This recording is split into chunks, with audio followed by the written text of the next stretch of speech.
All right, we have Frank and Sue and Debbie and Bill and Pat and John. Welcome.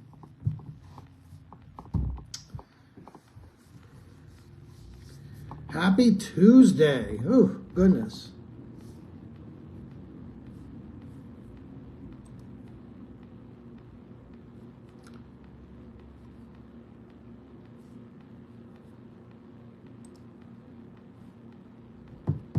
Hi, Nadine. Welcome, Nadine.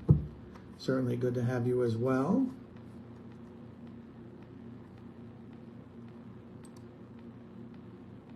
And Jesse, welcome.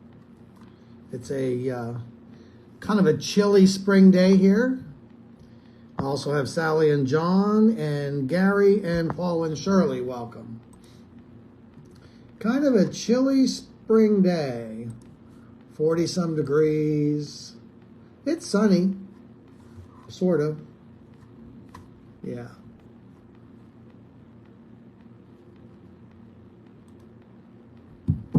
Hope everybody's doing well. And Donna, welcome. This is a busy week. As most of you already know, my Tuesday is a marathon day. Lunchtime live now. And then I have Good News Club this afternoon and Grief Share tonight.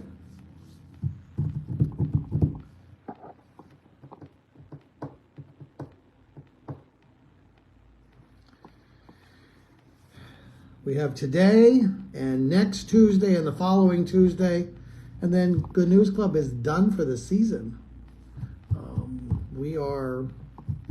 We meet like 10 weeks in the spring, 10 weeks in the fall, and then a week of day camp in the summer.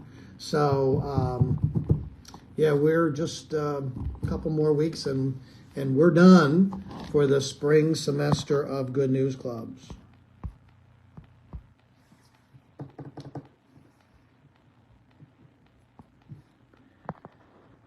And Christina is with us. Pray for Christine. She's having some health issues.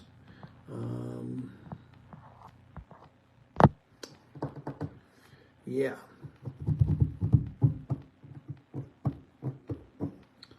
Somebody else just skipped in here. But I can't see who they are. All right. Yeah, so, oh, there's Anne-Marie. Maybe that's who it was. Hi, Anne-Marie. Sharon also. And Sharon is there. Okay. Yes, so, happy Tuesday, everybody. It's a busy day, obviously a busy week. I do want to mention, before I give a question of the day, we do have a service on Friday, which is Good Friday. There is a service both in person and available live. We will be observing the Lord's Supper in that service. And so if you're one of our virtual participants, you'll want to have your bread and juice ready in hand before that service begins. So that's Friday. Over the years, we've often had a service on Thursday and Friday. We have a service on Friday. There is no service Thursday, all right? What we discovered over the years is we kind of like just divided the sheep into two groups. And it's really not always necessary to do that. It's nicer when the whole body comes together. That's one of the few times that my traditional and contemporary people get together to worship. And so it makes little sense to divide them again. And so we were very sensitive in selecting music for that service. It is, while, you know, it's not played on a piano, it is still very traditional, very familiar, hymny kind of song. So it should work out well. There's Colleen, welcome.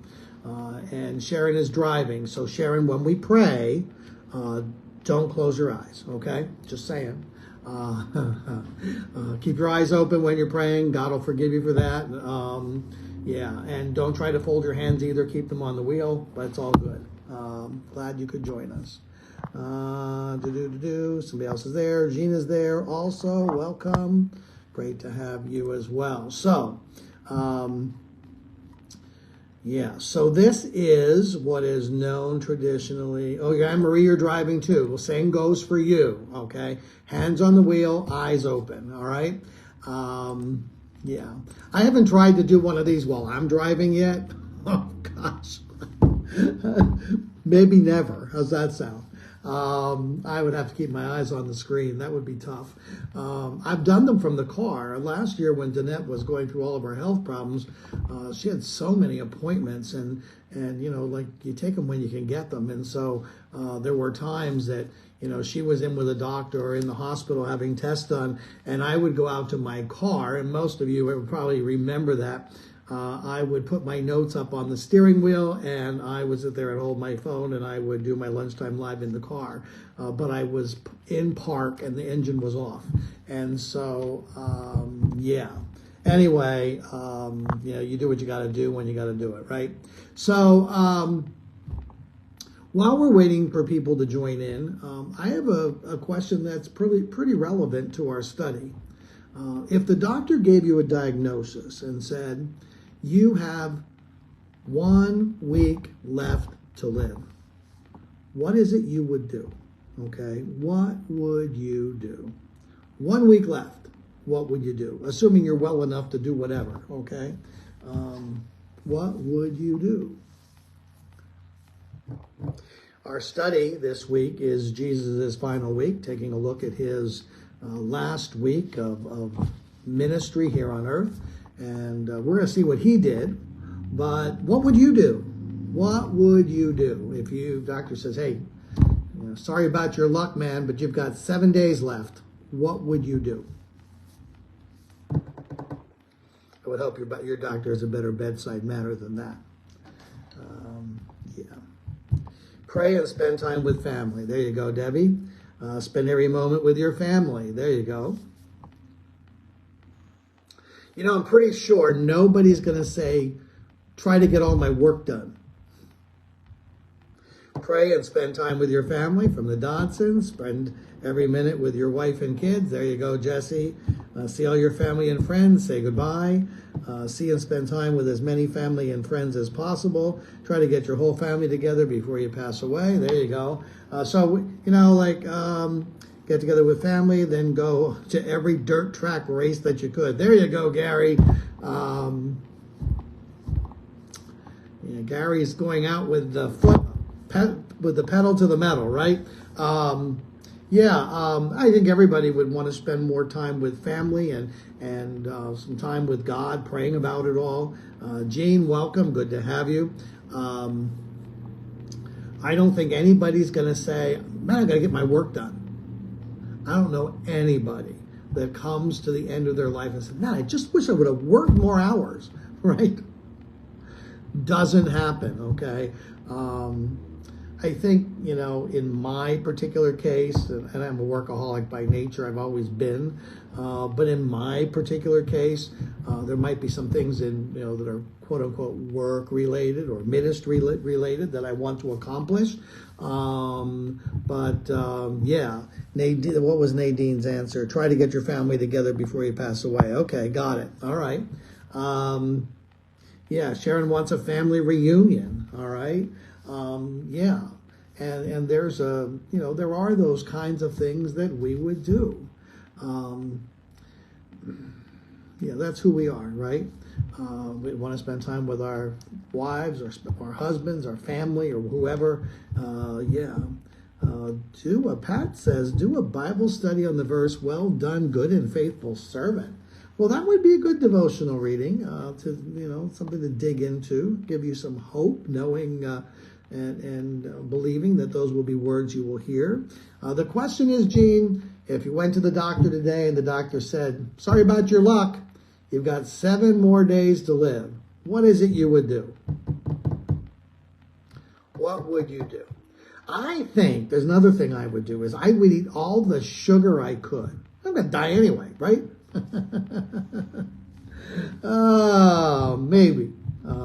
Maybe. Get together with family and eat sugar. That sounds like a plan, all right? Wow. So, we are looking at what is traditionally accepted. John says, try to talk to your family about the gospel and importance of being saved. Yes. And I would want to make sure that whoever is doing my funeral does that too, right? In fact, I'm of the belief that not sharing the gospel at a funeral is malpractice, okay? But I would want to, obviously I'm not going to be saying it, so tell me, folks, who's going to say what, all right? Yeah. So as we're in our study throughout this week, go away. This hasn't happened in ages. We're going to have to chat a minute because my computer is doing a restart, and I don't know why. Brr. All right. My notes just took a siesta here. We're going to have to let it come back up.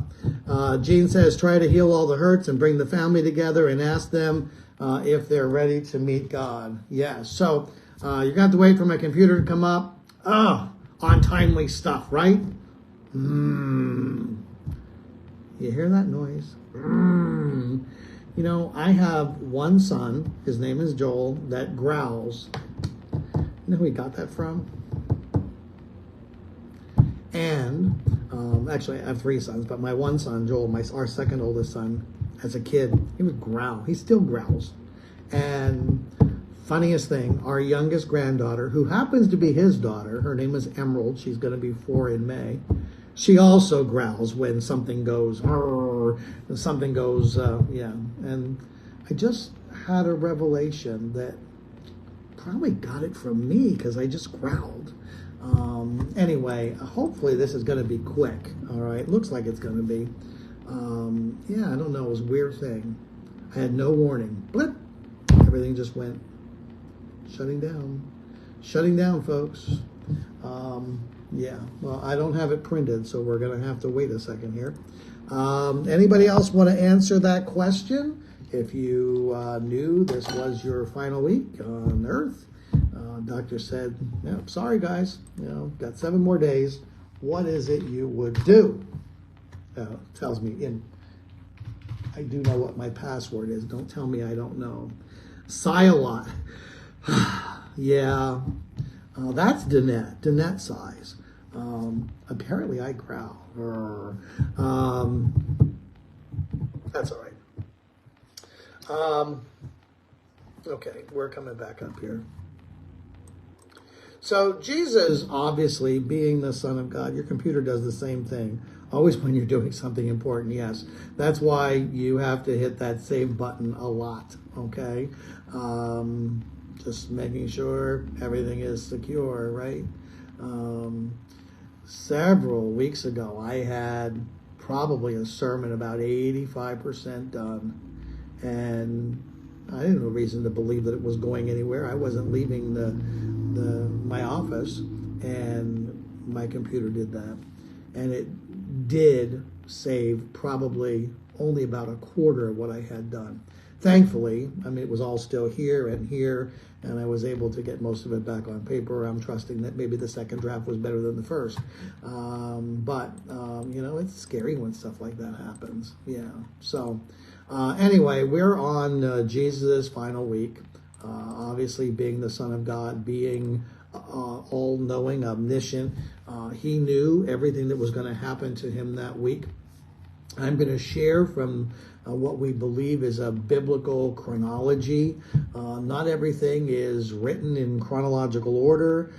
Sometimes different gospel writers write things in different places, and so I'm going to do the best I can. And point is, I'll keep integrity with the text, whether it happened, ABC or CBA. It doesn't matter, right? The main events, we know what days they happen and when they happen. So the other stuff leading up to the end of the week is a little sketchy. So on the first day of the week, we know it as Palm Sunday. We know that Jesus entered Jerusalem. In my message on Sunday, I shared that there were people there that thought Jesus was their promised Redeemer of Israel. There were people there that believed that he was coming as a political victor. He was going to overthrow the Roman government and establish independence for Israel. There were religious leaders and Pharisees there, and they were threatened by him and upset by the amount of followers and attention he was getting. And the Bible tells us that even his own followers didn't fully understand what was going on. Then it is traditionally believed that on the Monday, the day after, that is when Jesus cleansed the temple for the second time. He had cleansed the temple previously at the beginning of his earthly ministry. In Mark 11, it says, on reaching Jerusalem, Jesus entered the temple courts, began driving out those who were buying and selling there. He overturned tables and the money changers and the benches of those selling doves, and would not allow anybody to carry merchandise to the temple courts. And he said, is it not written, my house will be called a house of prayer for all nations, but you have made it a den of robbers. And so in that second cleansing, it's recorded in Matthew, Mark, and Luke, but not in John's gospel. There are some differences in the events. In the first cleansing, the temple officials immediately confronted Jesus. In the second cleansing, they confronted him the next day. In the first event, he made a whip of cords to drive out the sellers. There's no such mention of a whip in the second cleansing.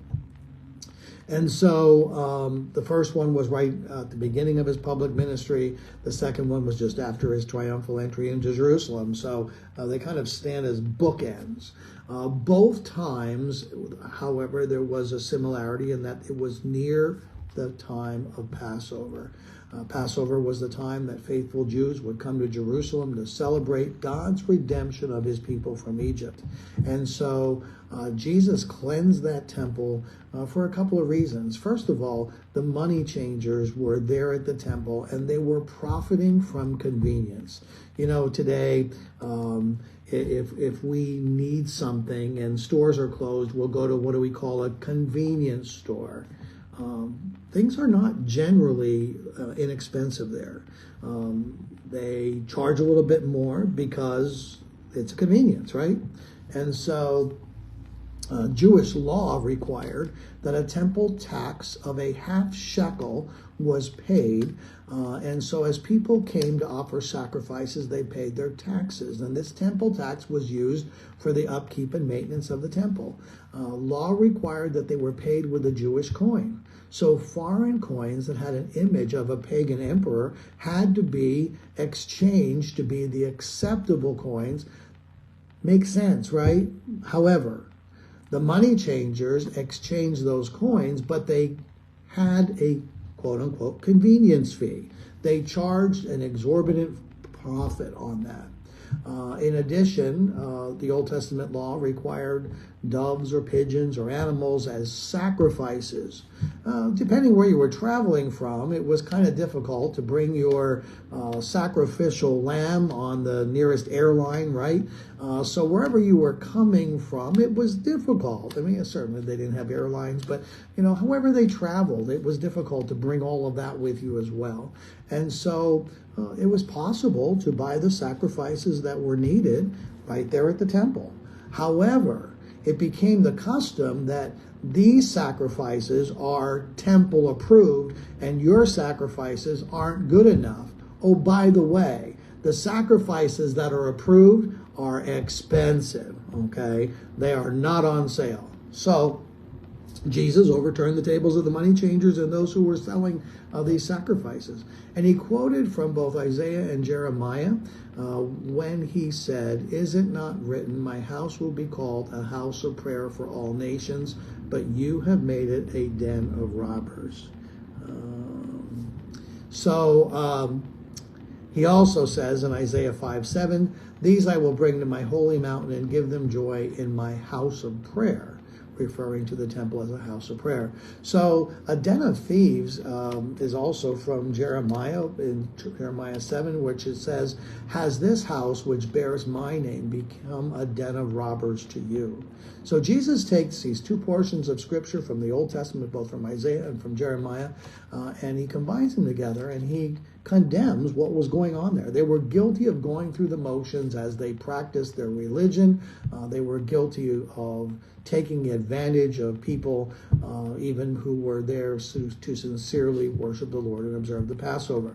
So, every once in a while, somebody will say, well, Pastor, is it wrong to sell things in church? And people will go back to refer to this. And I want to say, it's our custom at our church. Sometimes we sell some things. Our youth especially will sell some things, to earn some money for a project or something that they're doing. Our youth are responsible for putting poinsettias or Easter flowers in the church, and they make probably less than $1 on a plant, but they handle the work behind the scenes to get them, to set them up, to prep them, and all that kind of stuff, and they make a few bucks. I do not think in any way that is a violation of what goes on in church, okay? If we stood at the door and we asked people and we said, this is the amount of money you need to turn in, does that say, does that have a picture of somebody besides Jesus on that coin? Well, now you have to buy our coin. Oh, by the way, your 50 cents costs, your 50-cent coin now costs you $1, right? That is what was happening.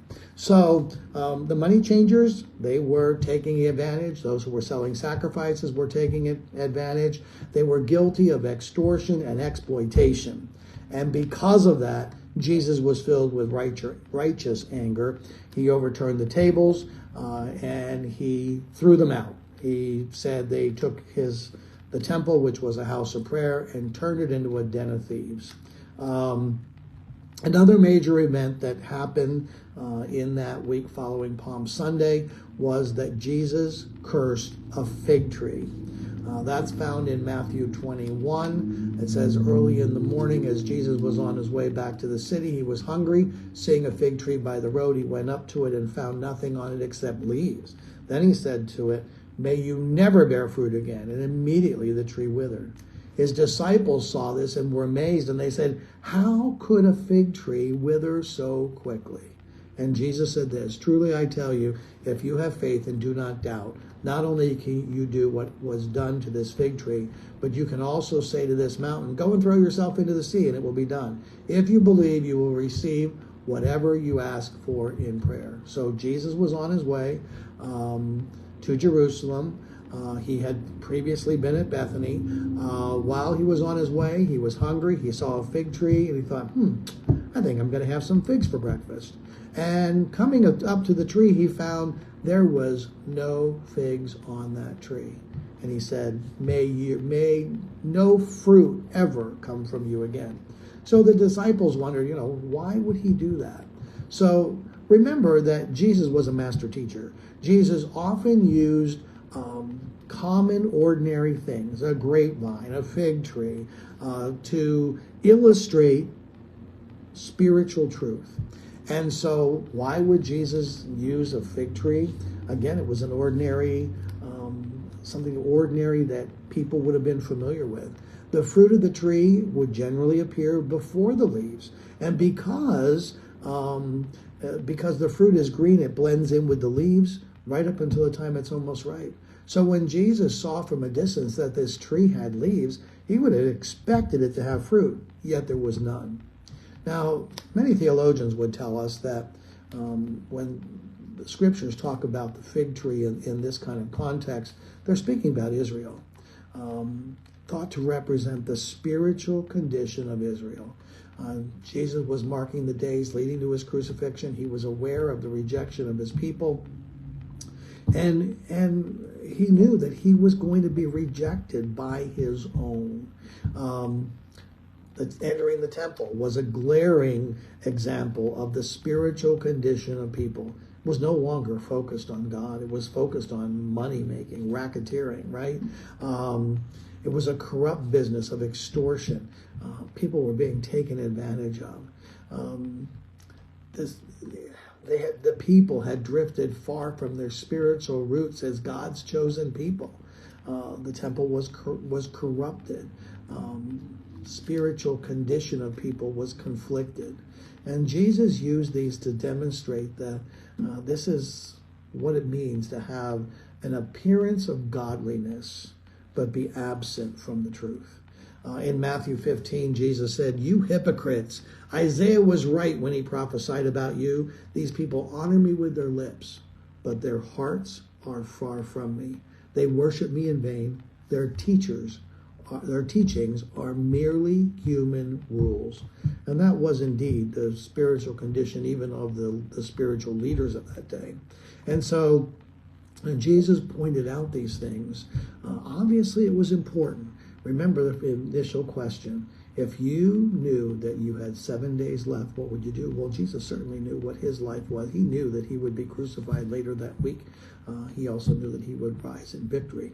But Jesus ultimately taught and wanted people to find out what their spiritual condition was. Some of you, in that response to that first question, says, I want to make sure that I've shared the gospel. I want to tell the people I love what it means to know Jesus. And Jesus was giving that same warning to his followers that day. So let me pray. Father, we do want to thank you for your word. We thank you for the truth that we learn. And I pray, Lord, that in this Holy Week, we would think about our own spiritual condition. We would be concerned that our hearts are not far from you, but our hearts are close to you. That we would be loving you with all of our heart, soul, mind, and strength. And Lord, that we would be focused on the things that are most important, the things that are spiritual, the things that are eternal. As we continue this study throughout this week, I ask that you would just continue to teach us your truth. In Jesus' name, amen.